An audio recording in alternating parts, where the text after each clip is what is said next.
Denis Villeneuve's epic re-envisioning of Dune follows the transformation of young Paul Atreides from heir to a fallen interplanetary dynasty into an anti-colonialist rebel leader on the harsh desert planet of Arrakis.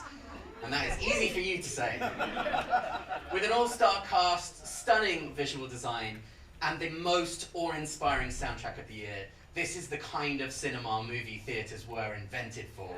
You'll want to see this on the biggest screen possible with the most ear-popping sound system you can find. Trust me. Joining us now virtually, please welcome the film's director, Denis Villeneuve. And right here in the room, bow for Lady Jessica herself. Please welcome the extraordinary Rebekka Ferguson.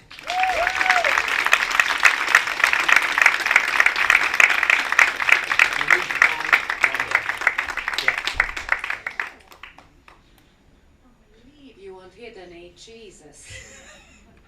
Wow. I'm sleeping here. Oh, yeah. He's in the hotel around the corner. He just couldn't be bothered. Outrageous. Let's kick things off by watching a clip from this masterpiece epic. Jessica, you gave me a son. And from the moment he was born, I never questioned you. I trusted you completely. Even when you walked in shadows. Now I'm asking you this one thing. If anything happens, will you protect our son? With my life. I'm not asking his mother, I'm asking the Bene Gesserit. Will you protect Paul?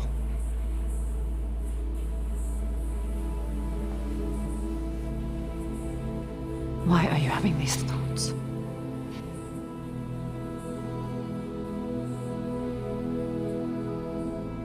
Later, this is not you.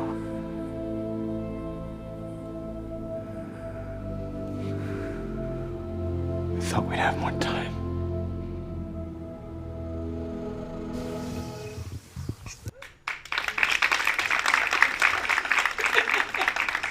Absolutely fantastic. Although I will say, you know, after my introduction, possibly the quietest scene in the film.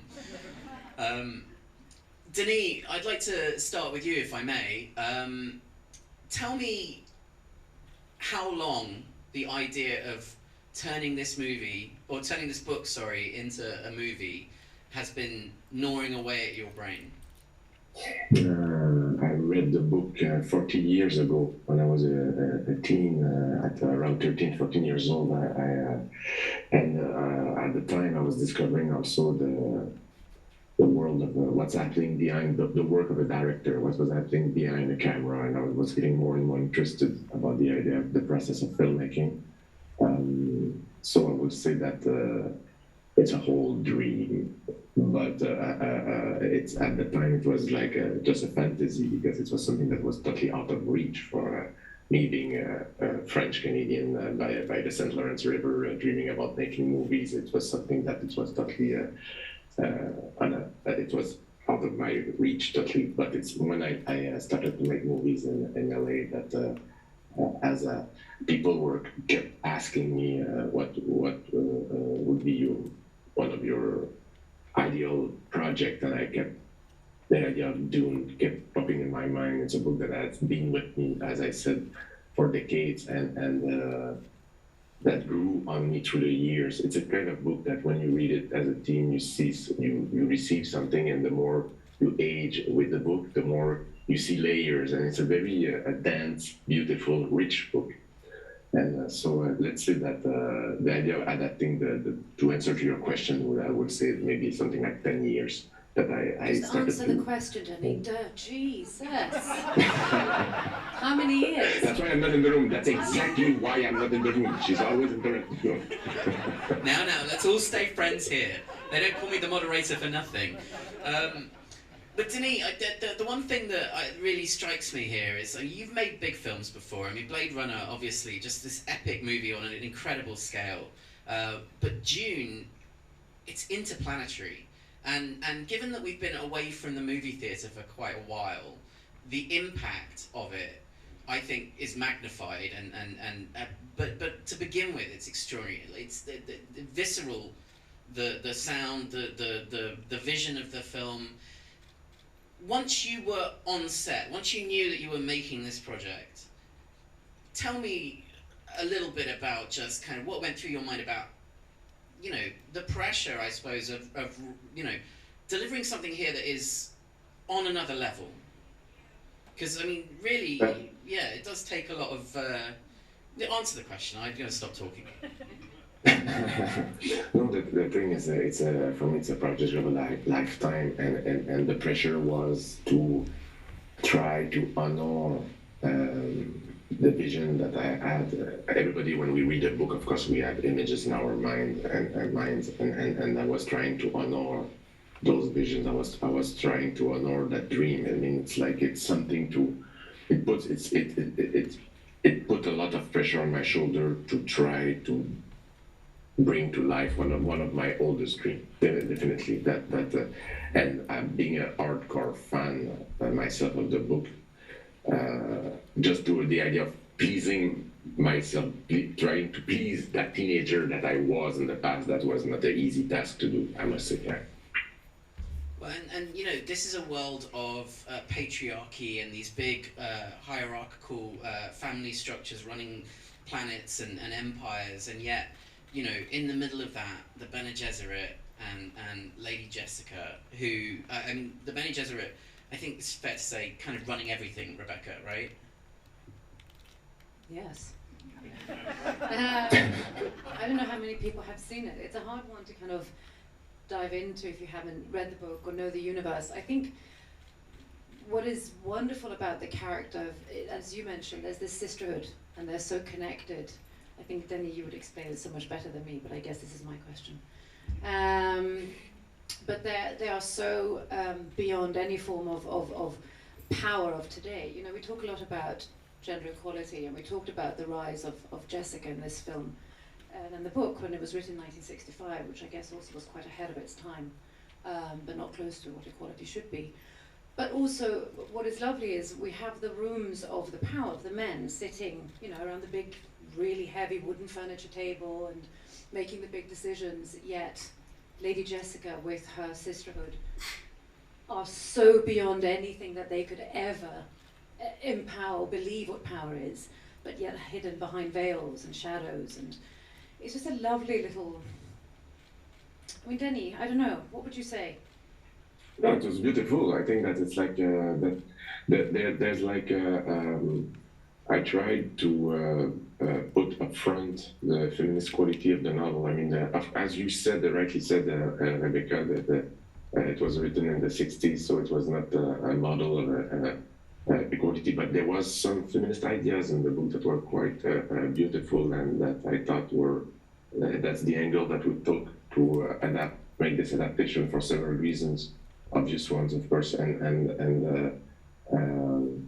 Lady Jessica is at the very epicenter of the story. All the story unfolds because of her. It's she's one of her early decisions in her life that provoke the whole story, and she's a character that will be just beside Paul Atreides, her son. It's kind of for me. It was fascinating to focus the whole story on the relationship between the mother and the son, which I thought is the thing that is the most rich in the novel. Well, that is what I found so fascinating in the film is, you know, the Bene Gesserit are kind of like the chess players, and these men are the kind of the pieces, the pawns almost, which is an incredibly complex relationship when it's mother and son, you know. Tell me about finding that dynamic with Timothée Chalamet, who plays Paul. I think, Timothy is, for me, one of the greatest actors out there right now, so I think for me to check it off my list was very happy. But I think when we talked about this role, me and Deni, I know I've laughed about it, but I've played an agent and I played queens and I walk straight and I thought, I don't know how to challenge myself in this when I feel quite comfortable putting on a regal poise. But then he kept on talking about the normality of it all. You know, even though you are in this enormous pressure of it is basically the War of the Roses. You know, the women's were home. They were plotting the family constellations. It's not really changing. We're just putting it in another environment. but it's everything in between. It's the characters. It is actually a woman's journey who is so powerful, who creates chaos by questioning the entire status quo and becoming a rebel. So by not doing what she's told, she fucks up the universe. Now she has to save and protect, like a mother that I can relate to, this child that she has decided to put into the universe. So she messes it up, and now she also has to protect. And then there's a moment in the film where balances shift, where powers shift, where you just have to let go of your children. You know, you can't do more. You just hope that you have trained them enough. And I think if you can see it as a, you know, I'm a mother of a 3-year-old and a 14-year-old, even though it's not the Quizas Hadrach, or it's my child, you know. And I think breaking it down to that normality is very beautiful in a film that is so grand and huge. And you know, I don't have sandworms, but we have politicians. So. Well, and Deni, we really should talk about that grand scale. You know, I told Rebecca a story backstage that I was staying in a hotel in Venice, not far from the theatre where this movie was playing, and I could hear the movie from my hotel room. This incredible score by Hans Zimmer, this beautiful sound design, and these sweeping landscapes. How essential is that to the Dune mix to deliver an experience for audiences that I think is sort of guttural?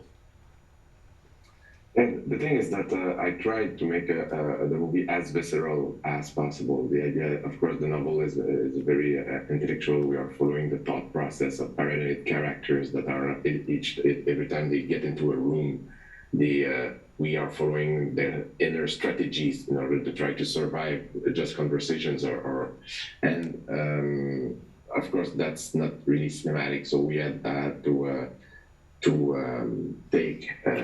choose an angle to make this adaptation, and as I said earlier, I embraced this relationship between the mother and the son, and we put the camera just between them because at the end of the day, it's a story of two characters that will be changed, more precisely Paul Atreides, that will be transformed by his contact with a new culture and his contact with a new landscape. And I wanted the movie to be as immersive as possible. I wanted the camera to be just above his shoulder and following his mother also, and to be with both of them and to follow them in that move. So I wanted to really create Greg Fraser and I, the cinematographer, right from the start, we aimed for trying to create an immersive experience that will be like a kind of love letter for the big screen, for the theatrical experience.